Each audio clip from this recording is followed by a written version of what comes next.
بسم اللہ الرحمن الرحیم۔ علاقے میں آئیں جہاں ہم پنجاب میں اللہ کے فضل سے سکون کے ساتھ بیٹھے ہوئے ہیں، تو وہاں کی سٹوریاں اور ہیں دکھ کی۔ اب تو میں نے فون کھولنا ہی بند کر دیا ہے، فون میں ہر وقت بند رکھتا ہوں، مجھ سے سٹوریاں سارا دن سنی نہیں جاتی۔ جب بھی فون آیا کوئی ان نون نمبر، السلام علیکم قاری صاحب ایک مسئلہ پوچھنا ہے، اور آگے اس کی دکھ بری داستان شروع۔ مسجد میں جاتا ہوں، بزرگ کہتے ہیں جی ذرا ایک منٹ پٹی صاحب گل سنیا جی، بڑے دنوں دا میں کہندا پیا تہاڈے نال گل کراں پر حوصلہ نہیں پیندا۔ تو کیا سناتے ہیں؟ اپنے گھر کی دکھ بری داستانیں۔ وہ بزرگ جنہوں نے ساری عمر باہر دیار غیر میں رہ کر پیسہ کمایا، گھر بنایا، بچے جوان کیے، بچوں کو پڑھایا، بچوں کی شادیاں کی، اب اسی گھر میں یہ بزرگ لاوارث بھی ہیں، بے یار و مددگار بھی ہیں، اور اجنبی بھی ہیں۔ بزرگ کا دکھ کہاں تک پہنچے گا؟ جس بزرگ کو بیٹا عید والے دن بھی گلے نہ ملے،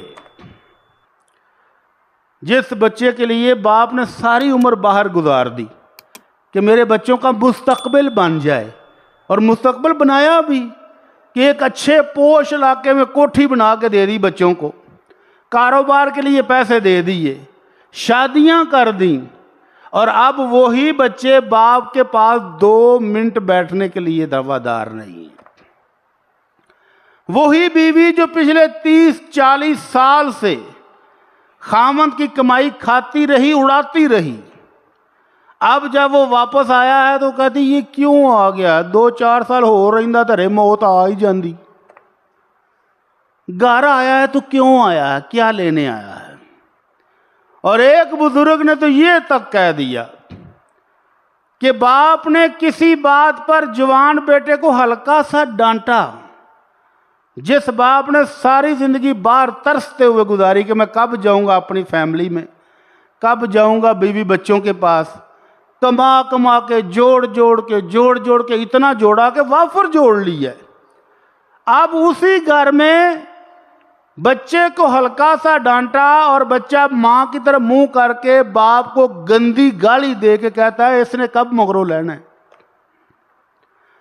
انا للہ و انا الیہ راجعون۔ تو چاروں طرف دکھ ہیں، ان دکھوں کے اندر سے شکر گزاری کا کوئی موقع ڈھونڈنے سے مل جائے تو یہ ہماری خوش بختی ہے۔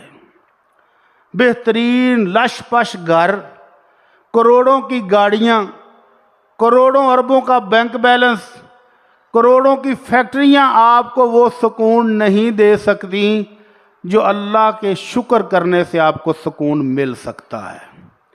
تو دیکھیں ان کی طرف جو کل تک کوٹھیوں میں تھے اور آج خیمہ بستیوں میں ہیں، کل تک بادشاہ تھے اور آج فقیر بنے بیٹھے ہیں، کل تک اپنی کوٹھیوں کے اندر ہر طرح کی سہولیات تھیں اور آج کچھ بھی نہیں ہے، پانی ہی پانی ہے۔ اللہ تعالیٰ سب کو اپنی حفظ و امان میں رکھے۔ اللہ جو نعمتیں دی ہیں ان کو کبھی زوال نہ آئے، اللہ جو نعمتیں دی ہیں ان کو پائیدار رکھنا، اللہ ان کو برقرار رکھنا۔ اس لیے اللہ کے نبی نے دعا سکھائی ہے، وہ دعا سیکھنی چاہیے، مانگنی چاہیے، ہر وقت مانگنی چاہیے۔ اللہم انی اعوذ بک من زوال نعمتک وتحول عافیتک وفجاءت نقمتک وجمیع سخطک۔ اے اللہ جو نعمتیں دی ہیں ان کے زوال سے میں تیری پناہ مانگتا ہوں۔ اللہ تیری سلامتی، تیری عافیت مجھ سے روٹ جائے، میں کسی مشکل کا شکار ہو جاؤں، اللہ تیری پناہ میں آتا ہوں۔ اللہ تیرے ہر قسم کے غصے سے، اللہ تیری ناراضگی سے میں پناہ مانگتا ہوں۔ اللہ اچانک پکڑ آ جائے، مجھے بھاگنے کا موقع بھی نہ ملے، اللہ ایسی پکڑ سے بھی میں تیری پناہ مانگتا ہوں۔ تو یہ دعا یاد کریں اور مانگیں۔ اور اگر اللہ نے اپنا گھر دیا ہے، مجھے ابھی ڈاکٹر صاحب کہہ رہے تھے کہ استاد جی جن بھائیوں کے گھر کرائے کے ہیں ان کے لیے بھی دعا کر دیں اللہ ان کو اپنا گھر عطا فرما دے۔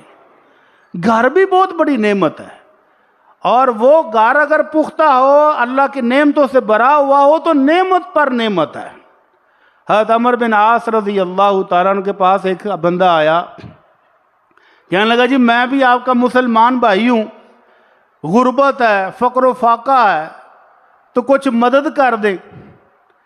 تو حضرت عمر بن عاص کہتے ہیں کیا تمہارے پاس رہنے کے لیے گھر ہے؟ کہنے لگا ہاں جی الحمدللہ گھر تو اپنا ہے۔ کہنے لگے کیا اس گھر میں خدمت کرنے کے لیے بیوی بھی ہے؟ کہنے لگا ہاں جی خدمت کے لیے بیوی بھی موجود ہے، بچے بھی اللہ نے دیے ہوئے ہیں۔ کہنے لگے یار پھر تو غریب کس بات کا ہے؟ گھر تیرے پاس اپنا ہے، اللہ نے بیوی بچے دیے ہوئے ہیں، تو پھر تو غریب نہیں ہے، امیر ہے۔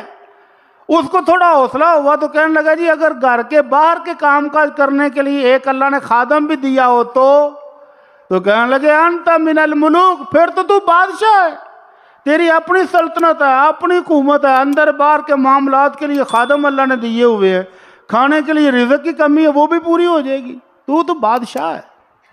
تو ایسی بادشاہت اللہ نے ہم سب کو دی ہوئی ہے، گھر اپنے ہیں، بیوی بچے ہیں، کھانے کے لیے رزق موجود ہے۔ تو پھر اللہ کے نبی صلی اللہ علیہ وسلم کا وہ فرمان صبح شام یاد کریں اور صبح شام اللہ کا شکر کریں۔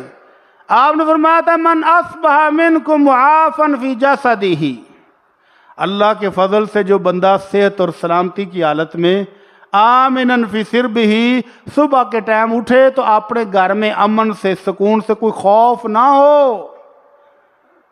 ادھر جا کے دیکھیں جن علاقوں میں پانی آیا ہے، سڑک کے اوپر موٹر وے کے اوپر خیمہ بستیاں لگی ہیں اور پانی ہے کہ 8-8 10-10 فٹ لہریں مار رہا ہے، تو جاتے ہیں صبح اٹھتے ہی جا کے سب سے پہلے پانی دیکھتے ہیں کہ اترا ہے کہ نہیں اترا، کم ہوا ہے کہ نہیں ہوا، اتنا خوف۔ اور پھر جو پانی کے اندر رہ گئے وہ کہتے ہیں کہ سانپ ڈس رہے ہیں، اور جن کو سانپ چھوڑ رہا ہے ان کو ڈاکو ڈس رہے ہیں۔ ڈاکو پتہ نہیں کہاں سے آ گئے ہیں، اس ظالم، اتنے ظالم اپنے ہی مسلمان بھائیوں کو لوٹ رہے ہیں، جو بیچارے گھروں میں چھوڑ چھاڑ کے بھاگے جانے بچانے کے لیے، وہ کشتی لے کر آتے ہیں اور گھروں کے اندر سامان جتنا وہ کشتی میں لوڈ کر کے لے جاتے ہیں۔